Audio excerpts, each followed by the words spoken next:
Hello, happy Monday, and welcome back into another edition of Prime Sports World. Coming to you, bringing you the NBA Finals, talk about Denver seizing control of the series as we are about an hour away from the tip of game number 5, what essentially could be the season finale of the NBA, the 2022-23 NBA season. I don't know about that, man. I don't know about that, man. Tyler Hero's back tonight, man. Denver's in trouble. Denver's in trouble, man. Yeah. Breaking news: Tyler Hero will play, and he will not have a minute restriction in this particular game. But Denver is in control. They're up 3-1 after they pretty dominant over the weekend. We're also going to talk about the Toronto Raptors finding their guy. So we got a lot to talk about here. I'm David Huffman. Right there is Mr. DJ Hopkins. Please like, share, and subscribe to the podcast as we're about an hour from the tip. Now let's talk a little bit about the NBA Finals that's what we're doing here. Nuggets are up 3-1 in game 3 and 4. The Nuggets won by more than double digits I got to fix that. But Nuggets win 109-94. They win 108-95 in game number 4. Nikola Jokic has been absolutely dominant in this series. 30 points, 14 rebounds, 8 assists. Jimmy Butler, 22 points, 5 rebounds, 6 assists. But actually, Bam Adebayo has probably been their best player. Also, Jamal Murray, first player in finals history to have 4 games in a row with at least 10 assists in every game. Never been done before in the history of the NBA. That is a cool stat right there. And Also tonight, when the game kicks off, Mike Breen, his 100th NBA Finals game in his illustrious career, all Hall of Fame career. So let's talk about what's been the big difference. Also, I think in Game 4, if you had told Heat fans that Jamal Murray would sort of struggle, Nikola Jokic would be in foul trouble and have to leave the game for 7 minutes in the fourth quarter, you think you win that game. No, you get beat by 13 points, and you were never competitive in the fourth quarter as Bruce Brown went ham. Yeah. What was the first question?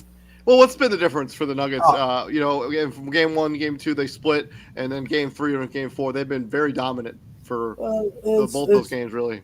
It's what you said. It's Denver's been the team that's been making all the little plays, the loose balls, the block shots, the steals. The defense has been phenomenal since Game 2. And even like I said in Game 2, that you were down double digits with 2 minutes left, and it came down to a 3-point shot at the buzzer to send the game to OT. Like if I'm a Heat fan, I won the game, but I don't feel good about that. Because truth be told, if you lose tonight, you should have. If people are going to say you should have got swept, you should have even won Game 2. Yeah, it's true. This series should be all intents and purposes be over already. Like dead ass. Like this should. Like so. Like that's what the difference been. Like now, I also the others for the Heat have come back down to earth. Like I kept saying, like in order for them to win this series, they would have had to be perfect, and perfect was them playing Game 2, 48% from 3. Getting to the free throw line, doing everything perfectly, and you still only won by 3 points. And that's after, like I said, after being up double digits with 2 minutes left. 2 minutes left in the game, yeah, and the Nuggets were able to claw their way back. And like, but I think that one of the big things that really the defensive adjustments on the defensive side of the ball for the Denver Nuggets, they're handling pick and roll better, they're guarding Jimmy Butler better, they're guarding the 3-point line in general, but just better right now. And they're just a better team from top to bottom. They have more talent on this roster. I was trying to tell the CEO, I was trying to tell Izzy, I'm like, all right, now what's the norm? Like they've been shooting lights out in the playoffs, and they were literally one of the worst 3-point shooting teams in the regular season. Now, what's the bigger body of work, and what's the norm? Them being a bad 3-point shooting team, right? What's more likely to happen? Them staying hot, or them crashing back down to earth? Gabe Vincent went good in Game 3 and 4 like he was in Games 1 and 2. I mean, he hasn't been all that good. I mean, I guess he was good in one, but Max Strus has been awful in this series. Max Strus has had one good game, Game 2. Duncan Robinson's had one good game, Game 2. He's had spurts in a couple other games where he's been okay. But yeah, for the most part, he's been what he's been for most of his career. A streaky spot-up shooter who's a liability on the defensive end of the ball. Exactly. Which is why he was completely out of the rotation. But I think the most important thing for Denver is that they locked down on defensive end. They basically have limited Miami Heat to under 100 points in 3 of the finals games. Say whatever you will, but that's rare now in the NBA to have not score at least 100 points. Yeah, and what's really crazy is the Heat haven't been able to stop the others on Denver. Game 3, who was the hero? Christian Brown. I mean, Aaron Gordon was really good too, and he's been good in every game, but he was really good in Game 4. And Game 4, Aaron Gordon to the rescue. Like you said, like Joker had 5 fouls. You sat out for 7 minutes, and you couldn't make a dent. Yeah, the lead was exactly the same as it was when he left the floor as it was when he came back. And so I just got the question for Heat fans. I'm like, okay, so Game 4 wrapped up. They won, and I went straight to Twitter. I'm like, oh, y'all not blaming the refs tonight? Like, what happened? Because it's because Joker gets away with a lot. Apparently, I don't, I'm just curious. Like, do y'all see what they're doing to Nikola Jokic in the post? Like, do you not know? Look, Jokic could literally shoot way more free throws than he does already if they officiated him. He for sure doesn't get a lot of foul calls, and he gets a lot of he picks up a lot of ticky tack fouls that probably he doesn't pick up on his end. like they're mostly frustration fouls because he's not getting the whistle on the Yeah. other end. Now, I mean, the other thing that they've been doing is they've also been winning this series 3 games to 1 with Michael Porter Jr. not playing particularly well. I think he's accepted the fact that I'm not going to shoot the basketball well in this series. So I'm going to be taking it to the rim. I'm going to be the cutter. Like and it like the way he's played the last 2 games has really been noticeable. and it Christian kind of Braun, took Christian Brown playing like that in Game 3 to basically open his eyes. Because if you go back to Game 3, Michael Porter Jr. didn't play down the stretch. yeah. It was Christian Brown because Christian Brown took one spot up three. He hit the side of the backboard, and ever since that he was cutting to the basket, getting dunks and ones, like all of that. And Well, then he's making a lot of the hustle plays, like on defense, going after loose balls, diving on the floor. and this is a rookie. Keep in mind, folks, like Christian Brown is a rookie, and Michael Porter Jr. kind of saw that in Game 4. And Game 4, what does he do? His first possession, he touches the ball, he puts the ball on the floor, he misses. But I don't care about that, bro. Just be aggressive. Be aggressive, be assertive. Like obviously, if the shot is open, take it. But just like to your point, don't settle for those. You're 6'10", be 6'10". I mean, you Like, got free super athleticism. But yeah, I think those have been the major differences. Let's talk about this tonight. Does this series end tonight? And can the Heat make any adjustments to maybe claw their way back and win and pull off a miracle? Like, well, this is they're pulling their ace card, their trump card, right? It's Tyler Hero. I mean, They basically tease it the whole series. Like, all right, well, like basically putting it in Denver's head. Well, hey, he might not come back this game, but he could come back eventually. Now the question that you have is it too little, too late? Because I think this shit is over tonight. I think this series ends tonight. I I don't think think it matters. coming back of not playing 2 months in the altitude. We Thank don't you, know. We have no idea what kind of basketball shape he's even in. thank Um, you. But I would be shocked. I mean, I'm sure he'll have some sort of impact. Like he'll probably hit a shot here or there, but to think he's going to come back off of not playing for 2 months and be a immediate difference maker is laughable. And because Denver has been so dominant. I mean, this series they should have swept the Heat. Like they never should have let Game 2 slip away because they were up in that game too. If you yeah, remember, and now he said, and Eric Spoelstra says they're going back to their normal rotation, which constructs of what is Tyler Heroes, like, does he start for them now? He starts for them now, right? correct. Does that mean So Duncan Robinson doesn't play anymore? and I mean, who that's what the rotation was. He wasn't in it. and who is Tyler Hero supposed to be guarding? Because we ain't finna act like he this lockdown defender either. Like that's not He's arguably one of the worst defenders in the NBA. He's a turnstile. Yeah, He's a turnstile. Like, hey, he gonna light you up for 20, but you might get 25 off him. Like, let's keep it real. Like, the only thing that Denver has to adjust to is him being out there on the perimeter. You can't leave him wide open. yeah, he can really shoot it. Like, but they have a bunch of guys that have been that same role. I mean, the Duncan Robinsons of the world. I mean, I don't know necessarily that the defensive adjustments changes all that much for Denver. I think they're still going to play this the way they would. And I think this series does end tonight. Sorry, Izzy. I know you've won a lot of jelly beans with the Miami Heat this playoffs, or whatever, 2,000 jelly beans. But Because if he's guarding KCP, all right, KCP, you can put the ball on the floor. I just need you to go right back at him on the other end. We already know he ain't guarding Jamal Murray, and if they get that switch, good luck. yeah, and he's not guarding Mike MPJ. He ain't guarding MPJ. He ain't guarding Aaron Gordon. Aaron Gordon. Like, So I think it'll be interesting to see what kind of impact Tyler Hero actually has on this series. Now that he is for sure going to come back, kudos to him for getting back on the floor. He easily could have just been like, we're losing by it's 3-1. I'm going to save myself for next season. No, I mean, kudos to him for getting back on the floor. I don't know what he can do adjustment wise because there's nothing like there's not going to be any adjustments at this point. Like these two teams have already played 4 games against each other. They know each other pretty well. Like there's not going to be any adjustments. The Heat just have to make shots. And do I think that Heat can make enough shots to make this series remotely competitive? No, I just don't. I think Denver is going to get tonight or tomorrow or whatever the next game is. What is it, Thursday night?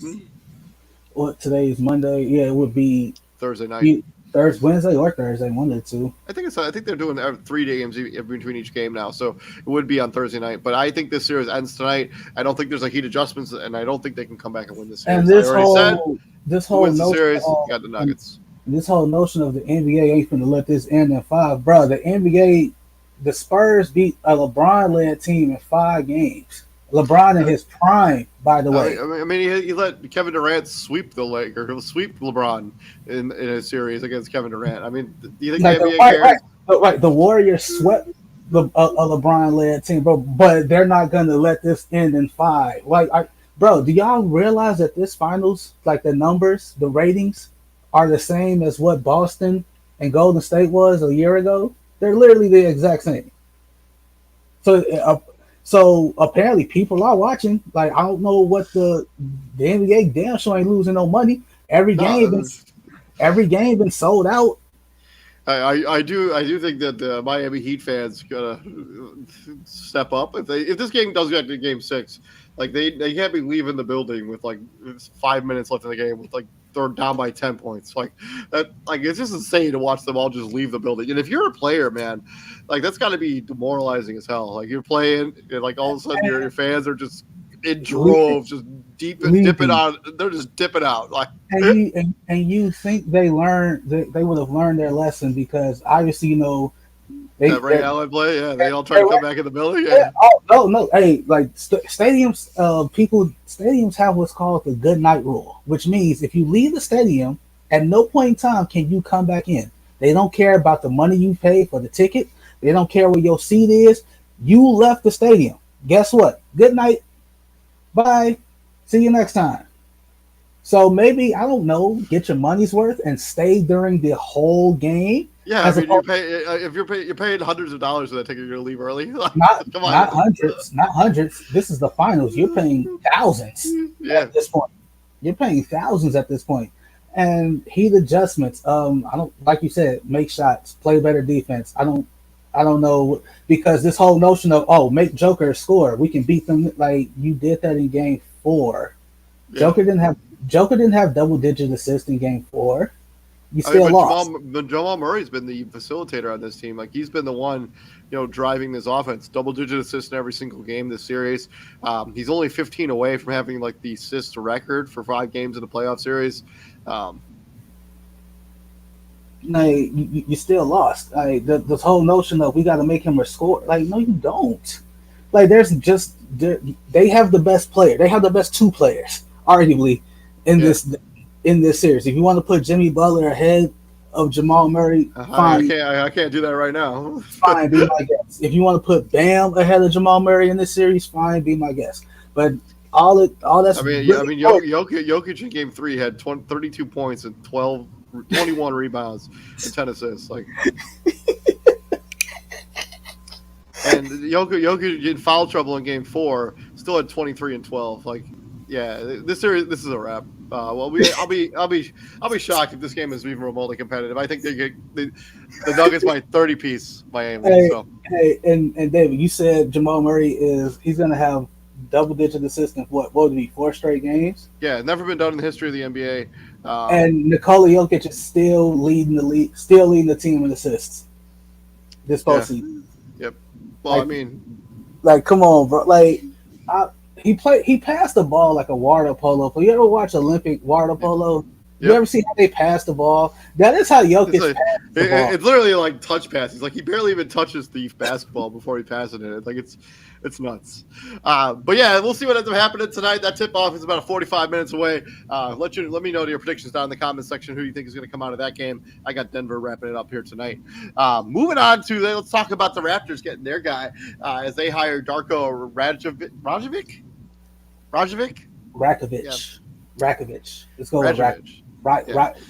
But yeah, so Memphis Grizzlies assistant coach. He's been an assistant 2014 for the Thunder, Suns, and Grizzlies. He coached in Serbia from 1996 to 2012. He was the Tulsa 66ers head coach from 2012 to 2014. The Raptors appear to be a team that could be making a transition with roster turnover expected this summer. The contract details have yet to be released on this hire. Fred VanVleet did decline his player option, which I fully expected him to do, to sign up a new lucrative long-term deal. What do we think about this hire? And I do like the fact that we're getting kind of these new blood, because we had, was it two of the hires were new guys, like assistants getting their first chance of being a head coach. I like it. Wait, who? But I don't. I will be blunt with you. I don't know a lot about Darko. Like, Yeah, I don't know too much. Like that's kind of that's how it's supposed to be, right? Remember when the Grizzlies hired Dave Yeager? We're like, who the hell is that guy? yeah, Like, yeah, yeah, yeah. didn't no I mean, nobody. you can make this. You can make the same argument. The guy who's coaching the whole coaching that team right now. It's like, who the hell is this guy? Like, what the hell is this? So same thing with and they did it again with Taylor Jenkins. Like, who the Yeah. hell is I OKC mean, with the guy they got right now? We're like, who the hell is this dude? Right? Like, so that's literally how it's supposed to be. Like, you hire, Coach Mark. yeah, like you hired a person that no one's heard of, that, which is kind of why what's his name? Like, Matt wanted the Suns to hire Monty's top assistant, Young, right? Eric Young. Eric No, something. it's not. It's not Eric. It's something. It's Matt something, ain't it? Ain't his name Matt? But Kevin Young. Kevin Young, like, same thing. Like, it's like you want somebody, like, no one knows. So when you play Toronto next year, depending on what their roster looks like, you don't know what kind of style this guy's going to come out with. Yeah. You don't know nothing about him. You know absolutely nothing about him. So obviously, what's his name is still in charge up there. Kevin Young is like now the highest paid assistant coach in the NBA now. Yeah. Yeah. As of a couple days ago. Well, they know that what you call it, like, come around this time next season, he was going to be a hot commodity. Teams are Yeah. going to go after him. Yep. But what's his name? Masai Ujiri is he? He's Yep. still calling. Yeah. Okay. So he's still calling shots up in Toronto. Um, I fully expect this team to somewhat look different. I honestly, I think this team, the Raptors, here's this term again, they've plateaued as a roster. I obviously, you caught lightning in a bottle with a pissed off Kawhi Leonard, because I just I think everybody thought that trade was just sending Kawhi off to, like, oh, he's just gonna spend a year in purgatory, and whatever happens happens. He's leaving anyway. They just happened to win a damn championship, right? Granted, they caught a break along the way. KD gets hurt, Clay gets hurt. Otherwise, I mean, I think they would have won that series anyways, but that's neither here nor there. if those two dudes was able to go, man, I don't know. Like you said, it's neither here nor there. It's over. It's done. It happened. They're the champs. And then Kawhi leaves, and then you're expected to still be in the picture, and you are what you are without a Kawhi Leonard. You're what? Yeah, they just don't have a difference maker on the roster. I think Pascal Siakam is a fine player, but I think he can't be your best player. Like, if you're going to be really competitive in the NBA, like, Pascal Siakam cannot be your best player. He can be a fine second best player or even a third, but your best player. I think you're plateaued with how good you can be if Pascal Siakam is your best player, even though he is talented. He leaves much to be desired. And Van Vliet was able to learn under a Kyle Lowry, come off the bench in that role. OG Anunoby was still playing behind both Kawhi Leonard and Pascal Siakam. So again, you take away, you lose those two dudes. You lose a Kyle Lowry and you lose a Siakam. I mean, and a Kawhi. Now you're forced to play other dudes in situations they're probably not used to being in. Yeah, I mean, most people thought Scotty Barnes would take a massive step forward from year one to year two. Didn't really happen.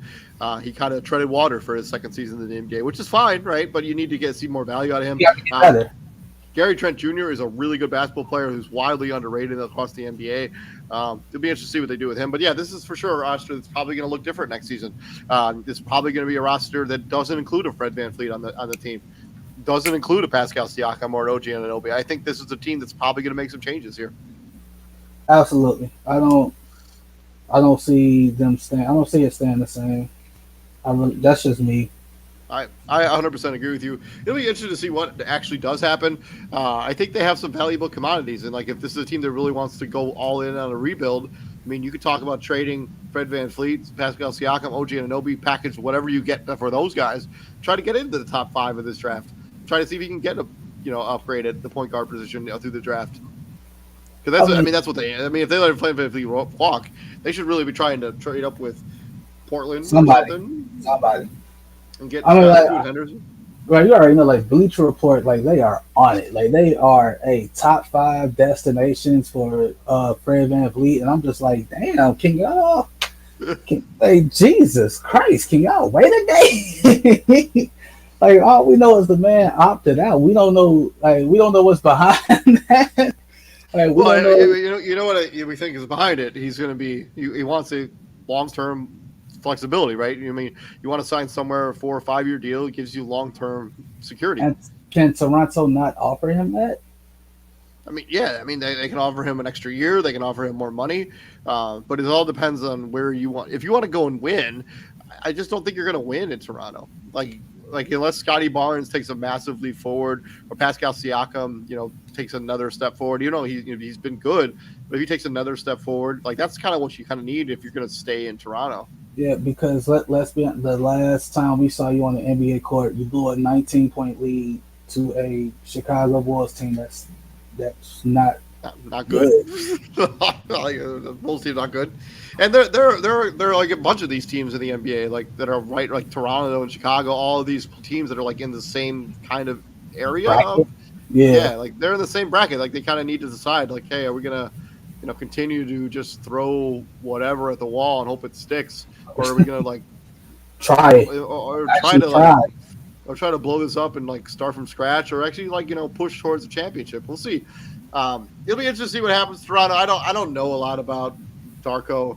Like I can't really talk about his coaching style or his philosophy. His Wikipedia page is pretty blank. Both of the ESPN website that I read when they hired him didn't have a lot of information on his coaching philosophies or strategies. So I can't really talk about too much of that other stuff. He spent a long time overseas, 96 to 2012. Yeah. So we'll see what ends up happening. We'll talk about it here a little bit more as it gets down the stretch. But yeah, we got the NBA Finals game in about 45 minutes. Hope you guys all enjoy the game. Hopefully, Denver wraps this up. If they do wrap it up tonight, we will be bringing you a Finals recap tomorrow episode. Otherwise, we're going to be jumping into the AFC South. Talk about the Houston Texans and their season preview tomorrow. Probably the Finals MVP GOAT talk, something like that. I don't know. Yeah, I like it. But yeah, enjoy the game, TJ. Enjoy the game. We'll be back here tomorrow. You all have a good night. Stay safe out there. And TJ, what we do here at the Prime, my friend? We bring the heat, kind sir. And we could use some heat back here in Fort Wayne, man. It's cold for June. For this time of year, yeah. Jacket, hashtag jacket in June. I'll see you later, man. Have a good night. See you.